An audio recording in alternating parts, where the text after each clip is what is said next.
Right, మనతో పాటు corporator Sunitha గారు ఉన్నారు, మాట్లాడదాం. ఏంటండి మొన్న కౌన్సిల్లో మొత్తం మేయర్ గారికి మీకు మధ్య ఒక ఘర్షణ కనిపించింది, అది వీడియోలు తిరుగుతా ఉన్నాయి బయట. ఏం చెప్పాలనుకుంటున్నారు దాని గురించి? నేనంటే మేయర్ గారికి భయం.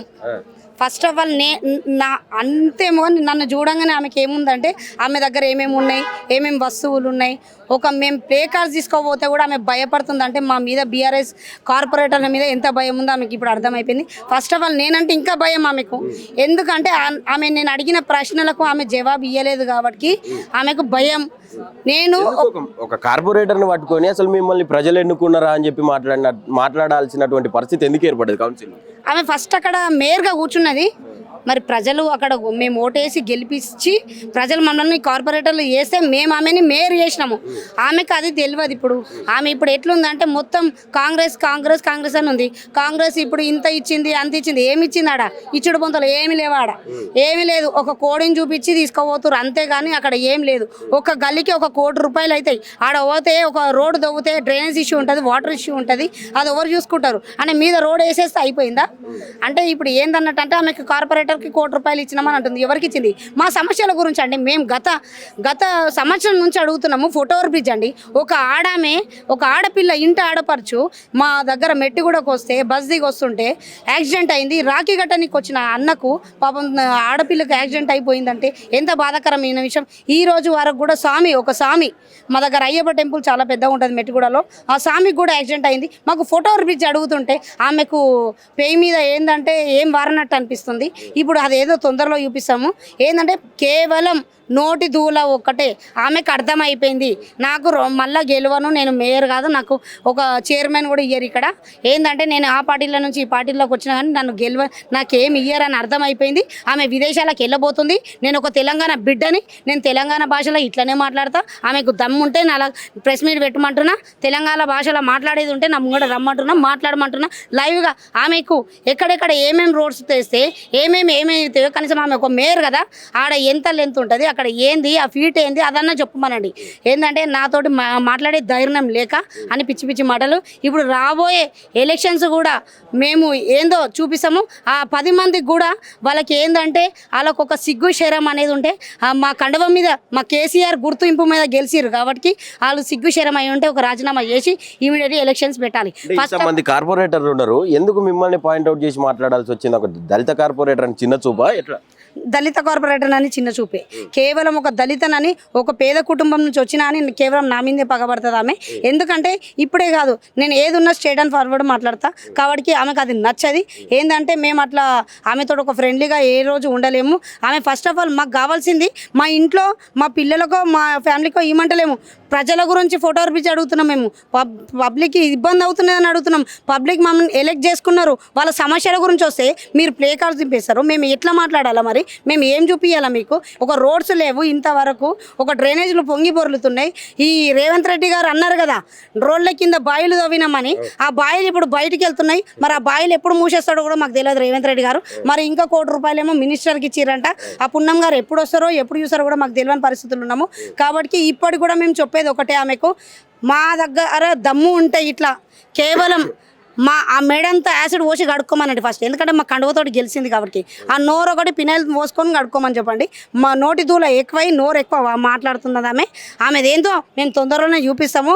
ఇంకా ఇట్లనే మాట్లాడింది అనుకో, మేము ఆల్రెడీ మా ఎస్సీ సంఘాలు కూడా అందరు వచ్చిర్రు. ఏంటంటే ఊకునే ప్రసక్తి లేదు, మా దళిత కార్పొరేటర్ మీద ఊకే ఎందుకు పగబడుతుందని. కానీ ఏంటంటే వద్దులే అన్నట్టు మేము ఊకున్నాం. కానీ ఈసారి ఊకునే పరిస్థితి లేదు మాకు. ఫస్ట్ ఆఫ్ ఆల్ ఆమె ఒక మేయర్, నేను మేయర్ అనే ఉంటే మాకు ఒక రెస్పెక్ట్ ఇస్తాం, మేము ఆమెకు ఒక రెస్పెక్ట్ ఇస్తాము. అంతేగాని పిచ్చి పిచ్చి మాటలు మాట్లాడితే ఆమె మాట్లాడేటప్పుడు, ఆమె తిట్టేటప్పుడు మైక్ బంద్ చేస్తుంది. మేము మాట్లాడేటప్పుడు ఏమో మాకు మైక్ ఆన్ చేయదు. ఆమె కేవలం ఆమెదే మైక్. మొన్న సునీత మీరు కార్పొరేటర్ అయినా అది మొత్తం ఆమె వాయిస్ వచ్చింది. మరి మేము మా వాయిస్ ఏమెందుకు వస్తలేదు? అందులో మా వాయిస్ ఇస్తలేదు అంటే మేమంతా ఎంత భయమో మాకు అక్కడనే అర్థమైపోయింది. మాకేం లేదు, ప్రజలు అది కూడా ముందే గుణపాఠం చెప్తారు కాబట్టి ఆమెకి ఇప్పుడు భయం అయిపోయింది. ఆమె కూడా ఒక కార్పొరేటర్ నుంచి మేయర్ స్థానంకి వచ్చిన ఆమె ఎందుకు ఆఫ్టర్ ఆల్ కార్పొరేటర్ అని చెప్పి మాట్లాడడం కావచ్చు, ఇంకా సబ్జెక్ట్ లేకుండా కౌన్సిల్కి వస్తారు అని చెప్పి మాట్లాడడం కావచ్చు, ఏం చెప్తారు దీని మీద? అహంకారం వచ్చింది ఆమెకు. ఆ మేయర్గా అలా అయ్య ముఖం చూసి ఇచ్చారు మేయర్ అని, అంతేగాని ఆమె ముఖం చూసి ఇయ్యలే. ఆమె ఏమి ఇక్కడ ఒక కార్యకర్త కాదు, ఏం కాదు, విదేశాల నుంచి వచ్చింది, కార్పొరేటర్గా గెలిచింది, మేయర్ తీసుకుంది. ఏంటంటే వాళ్ళ అయ్య ముఖం చూసి కేసీఆర్ గారు ఇచ్చారు. కానీ ఇప్పుడు ఆ అహంకారం ఏంటో పబ్లిక్ ముందే తెలుపుతారు. ఆ అహంకారం బంద్ చేసుకుంటుంది. ఎందుకంటే ఇప్పుడు మా మీదనే కాదండి అహంకారము, బీజేపీ వాళ్ళు ఒక దున్నపోతుని తెచ్చిండ్రు. ఆ దున్నపోతు మీద నీళ్ళు చల్లితే ఎట్లనో ఆమె మీద నీళ్ళు చల్లినట్టు అట్లనే అన్నారు. అంటే అర్థం చేసుకో ఆమె విలువ ఏందో. అంటే బీజేపీ వాళ్ళు కనిపిస్తలేదు అక్కడ, మేమే కనిపిస్తున్నాం మాషేళ్లకు. మేము ఇప్పటి వరకు కూడా మేము ఆమెను ఏమీ అడగలేము. మాకు ఏం సమస్యలు ఉన్నాయో అవి అడిగినందుకే ఆమెకు మా మీద పగబడుతుంది. ఏం లేదు, తొందరలో ఆమెకు ముగింపు చూపిస్తాము. ఇప్పుడు వచ్చే జిహెచ్ఎంసీ ఎలక్షన్లో ఇక ఆమె తట్టబుట్ట చదువుకొని విదేశాలకు వెళ్ళిపోతుంది. కాబట్టి ఆ మీడియా మిత్రులను కూడా ఇష్టం వచ్చిన మాటలు అన్నదంటే మాకు తెలుసు. మీరు కావాల్సిన లైవ్ పెట్టుకొని చూడండి, లాస్ట్కి అదే అన్నారు. మీడియా మిత్రులను కూడా పాపం ఎట్లా పడితే అట్లా మాట్లాడేసింది. పాపం వాళ్ళు కూడా చాలా బాధపడుతున్నారు. ఈమెకి ఇంత అహంకారం ఎందుకు అని అంటున్నారు. అంటే ఫైనల్గా ఇప్పుడు ఇంకొక హార్డ్లీ ఒక 2 నెలలు అయితే మీది కంప్లీట్ అయిపోతా ఉన్నది పదవి కాలం. మీ దగ్గర ఉన్నటువంటి మీ డివిజన్లో ఉన్నటువంటి పెండింగ్లో ఉన్న అభివృద్ధి పనులు కావచ్చు, అసలు స్టార్ట్ అవ్వబోయే అభివృద్ధి పనులు కావచ్చు, ఎట్లా ఉన్నాయి? మీరు ఆమె ముందర పెట్టినప్పుడు సానుకూలంగా స్పందన వచ్చిందా? ఎట్లా అనిపించింది? అంటే ఒకటి చెప్పాలంటే మాకు ఈ రోజు వరకు ఒక అభివృద్ధి పని మాకు ఆ ప్రభుత్వం చేయలేదు. మేము అక్కడికి పోయి మేము కంపల్సరీ కూర్చొని చేయించుకుంటాం. ఎందుకంటే ఆమె ఇంట్లోకి ఇస్తలే, రేవంత్ రెడ్డి ఇంట్లోకి ఇస్తలే. పబ్లిక్ సొమ్మిది, పబ్లిక్ ట్యాక్స్ కట్టిన పైసలు ఇవి. కానీ వాటికి బరాబర్ అడుగు ధైర్యం మాకుంది, అధికారం మాకుంది. మేము ఒక కార్పొరేటర్గా గెలిచినాం కాబట్టి మాకు ఆ దమ్ము కూడా ఉంది, శక్తి మేము తెచ్చుకునే శక్తి కూడా ఉంది. ఎందుకంటే ప్రజలు మాకు ఓటేసి గెలిపించినప్పుడు వాళ్ళ సమస్యలు తీర్పినప్పుడు ఆమెంత మేయర్ వేస్ట్. ఎందుకంటే ఇప్పుడు వచ్చిన వరద బాధితులు మీరు చూసినట్టయితే రీసెంట్ ఒక నెల కింద వచ్చినాయి, 2 నెలల కింద మీరు చూసిర్రు. అప్పుడు వర్షాకాలం వచ్చినప్పుడు కేసీఆర్ గారు గుర్తుకొచ్చిర్రు పబ్లిక్. ఎందుకంటే కేసీఆర్ గారు మాకు 10,000 ఇచ్చిరని.